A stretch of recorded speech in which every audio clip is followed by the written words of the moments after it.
You used to move from branch office to branch office? What the hell did you get yourself into? You're really lucky to be back at headquarters. It's true that I've moved around from branch office to branch office, but not because I made a mistake.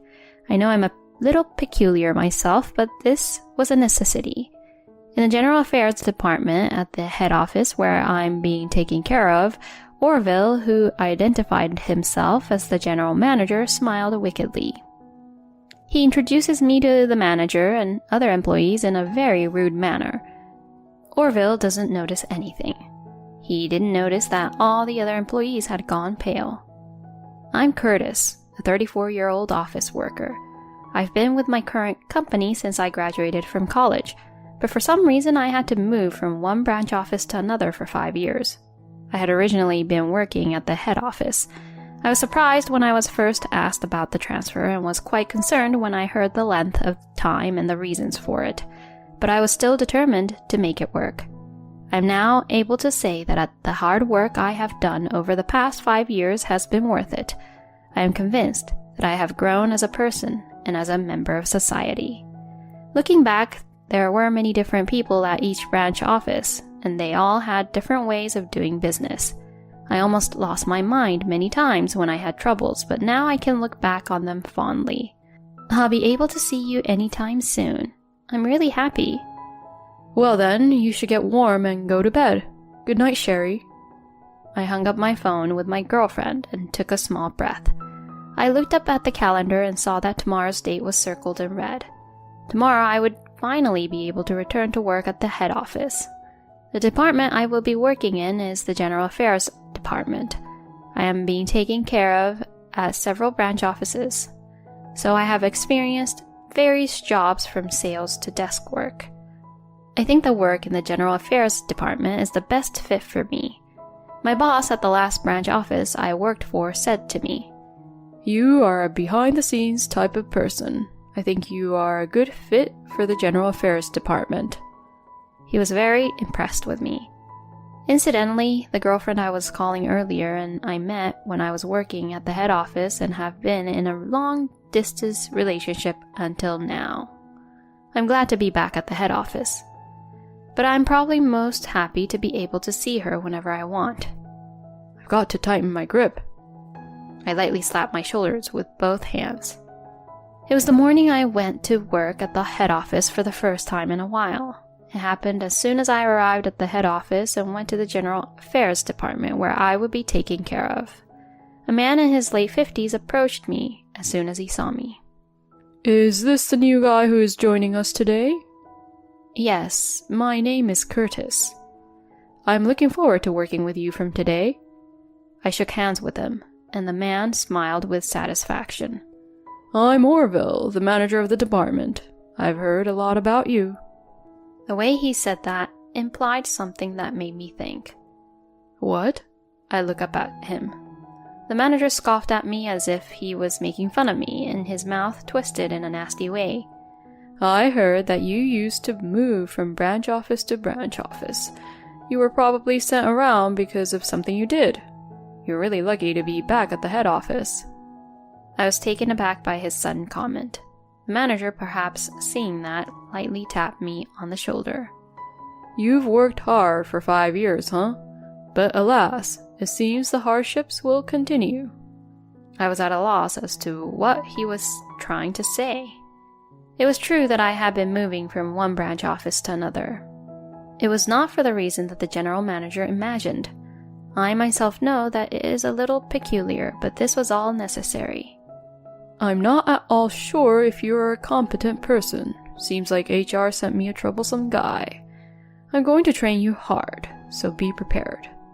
The manager shakes his head and sighs. "With all due respect, I haven't done anything wrong. There is a reason why I was moving from branch office to branch office. I was working diligently. I have received proper recognition from those who have become my superiors." I straightened my back and denied the manager's words. The manager stared at me. "You're cocky for someone who just moved here." He crossed his arms and intimidated me. Meanwhile, it was almost time to start work and the employees came into the office one after another. They stole a glance at me and the general manager.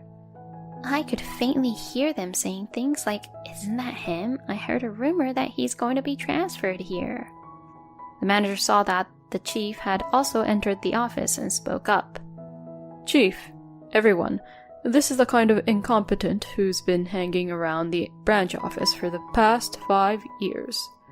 You guys, get him out of our way so he doesn't get in the way of our work." My cheeks flushed with heat at the blatant choice of words. I was filled with disbelief that this was an adult speaking. "I look forward to working with you." All the employees except for the manager and myself turned pale. I guess they were all feeling a bit uncomfortable with the manager for saying too much. "I'm going to have a smoke. Chief, take care of the rest." The manager laughed at me and left the office with light steps. The clock had just struck the start of the workday. What's with the competent personnel? As I was grumbling to myself, the manager came up to me and said, "Oh, it's Curtis, isn't it? I'm Jim, the section chief." Whenever someone who seems to be a good person comes in, the manager calls him incompetent and intentionally takes his job away from him. Maybe he thought you were going to get ahead based on the preliminary materials and what he saw of you. Rest assured that we don't take his comments seriously. I don't know how much these words from the section chief saved my life. Then let me ask you to introduce yourself again. As I finished my introduction, one of the employees raised his hand and asked me a question. My eyes widened when I heard the question. Then about half a month passed. As the manager had declared, I was spending my days as if I were a housekeeper. I was not only restocking the copier with paper and supplies, but also sweeping the floor. Sometimes I was even ordered to give him shoulder massages for some reason. What's more, he didn't like the way I massaged him. "Not there, you're too weak. Too weak." He complains a lot about it. That's a great form of power harassment, isn't it? I sigh in my mind. Fortunately, everyone around me was helping me out. Other employees are also afraid of the manager, so they can't be so blunt. I'm glad that the other employees are softly covering for me and following up. While the manager was pushing me to do chores, the section chief and other coworkers taught me how to do my work in the general affairs department in between. I was learning to do my job. "Curtis, thanks for your hard work. We're having a company event today, so let's go to the venue together later." I thanked him. Today is a day when the next president is announced as an in-house event. There is a large venue that is used by our company. The announcement of the next president will be made during a reception there. However, since it is an announcement event for the next president, many employees, including myself, will attend. Each department has its own table, which is divided into different areas. I was inevitably seated near the general manager. To be honest, I don't care who the president-elect is, as long as it's not someone I have a hard time dealing with. Orville stared at the glass of beer he was holding and took a breath as if it was too much trouble. He really is all about himself, isn't he? He stares at me, as if he can see through my inner thoughts. What is it? Still not working hard enough? After the announcement of the president, I will go to the president and the president-elect to greet them. As a subordinate, think of something to make me look good. I glanced at the president, Mr. Joseph, and the executives seated near the podium. The president's son and daughter were chatting with each other. I wondered if the son would take over. No, it could be the daughter who works in accounting. I heard such speculations from people around me. Both of them are the children of the president, and both of them are excellent people who work hard at this head office. After a while, the announcement of the next president finally began. The president introduced the president's eldest son, who went up on the stage and gave a speech as the next president. I had a chance to talk with the president-elect before. He gave me an impression of a man with a calm demeanor and a strong core. After the president-elect finished his speech, the employees clapped their hands. I have one more announcement to make. My daughter has just become officially engaged. I was startled by these unexpected words, and my surroundings were buzzing with surprise. At the president's call, the president's daughter stepped up to the podium, smiling shyly. Then, the president looked at me. "Come on, you too." He beckoned me with a smile. All eyes were on me at once, especially the manager's, and he had a look on his face that seemed like his eyeballs are almost gonna fall out. With the general manager in the background, I went to the president and his daughter Sherry, who both welcomed me warmly. The president then started to introduce me. My first encounter with Sherry, the president's daughter and fiancé, dates back to shortly after I joined the company. I was still having trouble adjusting to the spacious head office, and Sherry was kind enough to help me out. At the time, I did not know that she was the president's daughter. I got to know her like a senior employee of the company and was attracted to her. After several years of unrequited love, I took the plunge and confessed my feelings to her. At that time, I heard that she was the president's daughter. I was quite embarrassed when I learned that she was famous within the company. After that, I went to greet the president of the company to ask him about our relationship. Although he expressed her enthusiasm for me, we were still young, so perhaps he was concerned about us. The president made a certain condition.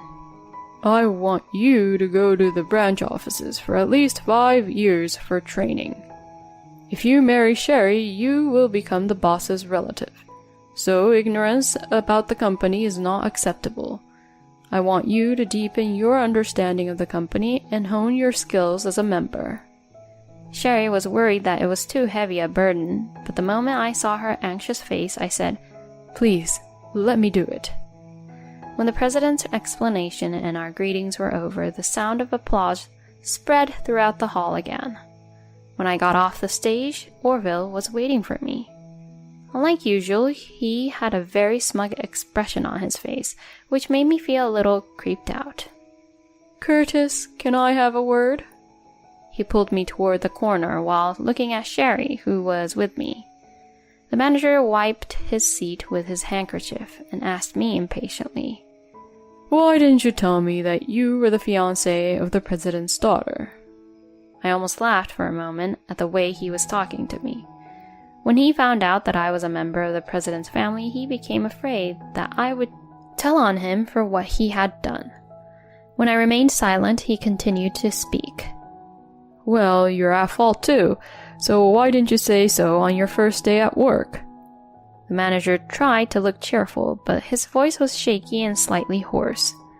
Since I started working at the head office, the general manager has been verbally abusive to me and has forced me to do a lot of chores. He treated me as if I were of a lower rank and in a weaker position than he was. But once he finds out I'm engaged to the president's daughter, he smiles thinly and plays the serious boss now. I glanced at him. Sherry was watching us from a little distance with a worried look on her face. "Everyone in our department knew about it except you." The general manager's eyes widened as I said this. "That's absurd. All I heard was that you were being transferred from the branch office." "That's right. I'm just an employee with no position." I was surprised at first too. On my first day at work after the manager had gone to the smoking area, I was introduced by the section chief and greeted everyone. One of the employees asked me a question. "Is it true that you are engaged to the president's daughter?" Both the chief's and my eyes widened at that question. When I checked with Sherry later, I found out that she had told a good friend of hers about me. That must have been the reason the rumor spread. Seeing that, the section chief and the manager did not know about it. It was mainly a rumor among the younger employees. "It's not right for me to lie. However, I'd like to ask everyone to treat me as a regular employee. I would appreciate it if you would keep it a secret." That's why when the general manager was making fun of me, "What? Isn't this guy the fiancé of the president's daughter?" Everyone went pale. The general manager was sweating so much when he learned of the series of events. Wiping it off with a handkerchief would no longer be enough. Then I had an idea. "Oh, that's right. You said you wanted to greet the presidents after the president-elect's speech, didn't you? As a subordinate, I have to tell him how much you've helped me." He gulped at my words. "No, it's okay. The others are talking to him now. I'm just going to bother him if you tell him now." He shakes his head, and someone approaches us. "I'll be right between you and my father and brother if you want to say hello to them." Sherry appears from behind me. Sherry originally knew how I was being treated by the general managers. I didn't want to worry her, so I didn't tell her, but it seems that all of Sherry's friends in the company were informing her. "I heard that my fiancé has been very helpful to you." Sherry's tone sounded like she knew what was going on, and the general manager's face turned pale even more in a flash.